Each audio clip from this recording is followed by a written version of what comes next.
Bonjour à tous et bienvenue dans la série La maladie de Fabry, une CMH pas comme les autres. Cette série est un ensemble de vidéos tutoriels sur le diagnostic de la maladie de Fabry. Aujourd'hui, nous allons voir ensemble à quel moment, face à une cardiomyopathie hypertrophique, vous devriez penser à la maladie de Fabry.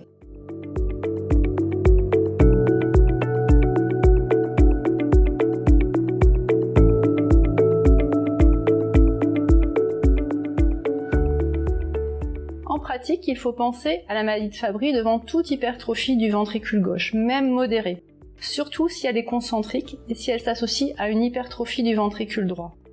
Cela se complique assez souvent de troubles de la conduction électrique et d'arythmies atriales ou ventriculaires. Tardivement, cela peut évoluer vers l'insuffisance cardiaque par restriction. Il faudra y penser particulièrement devant toute situation où l'hypertrophie du ventricule gauche est restée inexpliquée.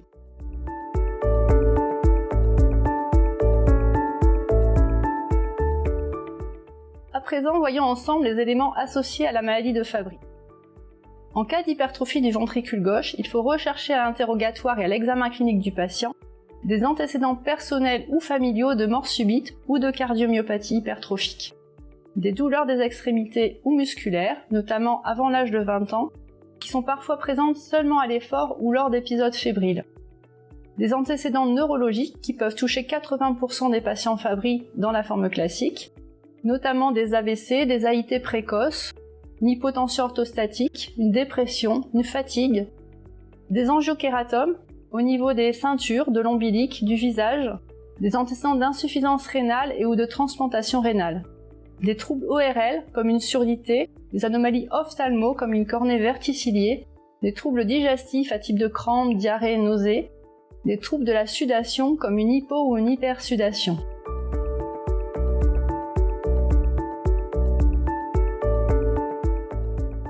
On pourrait se demander si les signes cités précédemment apparaissent à un âge particulier.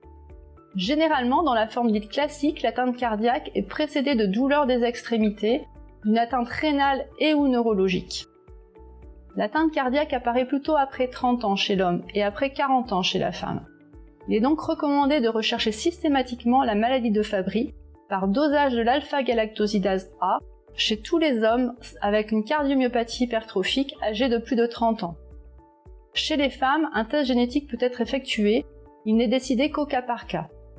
L'atteinte cardiaque peut être isolée, cela représente 5% des cas de maladie de Fabry. On parle alors de variant cardiaque.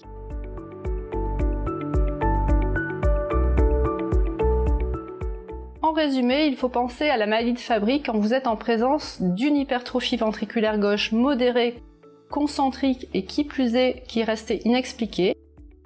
Lorsqu'à l'interrogatoire vous décelez des antécédents personnels ou familiaux évocateurs de la maladie, et il faut garder en mémoire que cette atteinte cardiaque peut être isolée. Voilà, ce tutoriel est à présent fini. Vous en savez plus sur les éléments caractéristiques de la maladie de Fabry. N'hésitez pas à visionner les autres vidéos de la série.